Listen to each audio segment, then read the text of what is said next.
Bandixon tumaniga qarashli mana bu hovuni mana hozir men bitta anaqani ko'rsataman sizlarga. Soat mana necha bo'ldi?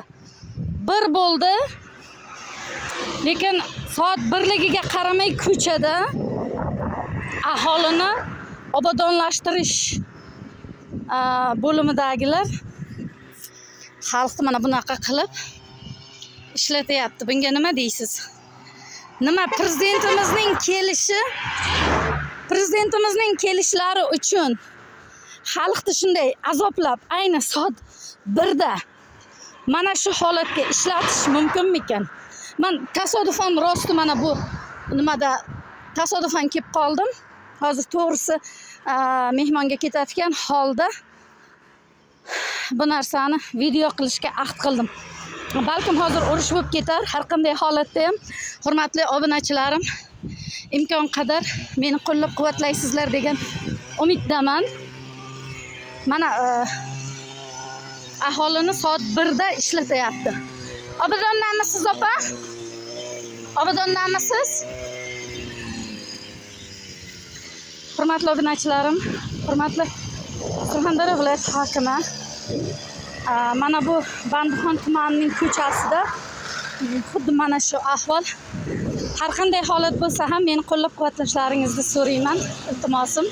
Aslida bu narsani men ataylab qiladiganim yo'q. Shunchaki hozirgi holatda bularni rolik qilishga jazm qildim. Chunki soat 1 bo'lishiga qaramay obodonlashtirish bo'limining ishchilari issiqda ishlayapti. Assalomu alaykum, hormangizlar. Yaxshimisizlar, salomatmisizlar? Soat 1 bo'ldi. Sizlarda dam olish yo'qmi? Majburiy ishlatish bu. Ovqatlandilaringizmi? Nima sizlar biror katta odam keladimi? Taradi ko'ryapsizlar. Hurmatli aziz obunachilar, aziz O'zbekistonning ahli, biz prezidentimizning barcha qonun va qoidalariga judayam qattiq rioya qilamiz. Ammo mana bu ahvolda soat 1da.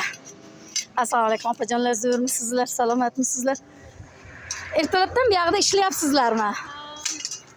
Qancha oylik olasiz bir oyga? 2 million? Yetadimi? Yetmaydi. Mana shu ahvolda hozir boshliqlaringiz kim? Menimcha bu aka boshliq bo'lsalar kerak, nargilari ham. Hozir 1 minut. Sizlar ham obodonnami? Bandixon tumani obodonlashtirish bo'limidan sizlar, opa? Ha. Nimaga o'tyapsiz? Sizlarni nohaq ishlatishyapti-ku bular. Vaqt chegarasidan nimaga nohaq sizlarni ishlatishiga yo'l qo'yib beryapsizlar? Nima huquqlaringizni himoya qilmayapsizlar? Himoya qilaylik, opa. Ha? Himoya kimga qilaylik?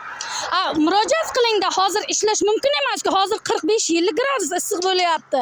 Siz oladigan oyligingiz shu kuningizga yararmikan, yetarmikan? Biz aytsak arzangi yoz ketaverdik. Arzangi yoz ketaverdik? Mana ko'rib turibsizlar, barchalarining talabi shu. Mana Bandixon tumanining bu qaysi mahallaga qarashli ekan bu ko'cha? Mana bu kuni kecha Bandixon tumanining markaz ko'chalarini video rolik qilganimizda bir ijobiy natija, ijobiy gaplar olmaganmiz. Mana hozir mana bu aholini ko'rib turibsiz o'zingiz. Hatto mashinalar o'tib qaytib aholini bu ahvolini ko'rib, aka siz shu yerda ishlaysizmi bo'limda? Hozir bular shunday ishlashi qonundanmi aka? Qonun bo'yicha bular shunday ishlash majburiyati bormi? Bular soat 2-3 gacha dam olish bo'lmaydimi? Akamiz umuman savolimizga javob bermay o'tib ketyaptilar. Bandixon tuman hokimi, viloyat Surxondaryo viloyat hokimi Ulug'bek Qosimov, biz sizni juda ham hurmat qilamiz. Lekin bizni hurmat qiladigan darajada ish bo'lmayapti. Soat 1da aynan ayollar, erkaklar bo'lsa ham mayliga, aynan ayollarni qiynab, hali ovqatini ham yemagan bular. Siz ham ishlaysizmi aka shu yerda? Nima bu ko'rgilik? Shunga ko'nyapsizlarmi? Haqlaringizni nimaga talab qilmaysizlar? Axir hozir dam olib, 1 soat 2 soat dam olib, damdan keyin qilinadigan ishlar-ku bu. Sizlarda bunday majburiyat yo'q-ku. Bu narsani bizga aytgancha yuqoridagilar aytsangiz bo'lmaydimi? Men shu yuqoridagilarga olib chiqishga harakat qilyapman mana shuni. Mana qarang, hozir mana shu holat bo'layaptiki, boshliq borib ishchilariga urush qilyaptilar-da. Tanbeh berib, dakki beryapti. Nima uchun videoga tushdilaring deb. Erkin fuqaro o'zining haqqini, huquqini talab qilishga haqqi yo'qmi? Masalan, men ko'chadan o'tib boshqa bir tumanga mehmonga ketayotgan odam edim. Rost ko'chada turgan mana bu ayollarni xo'rlanib turib ishlashini ko'rib men chiday olmadim. Chunki men ham ayolman.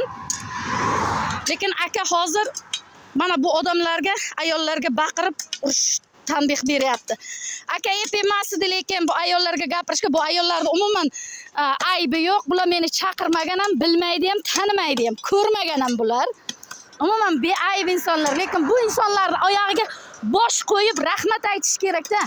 Rahmat aytish kerak bo'lsa, mana shunaqa insonlarning oyog'iga bosh egib turib, rahmatni, tasannoni aytish kerak.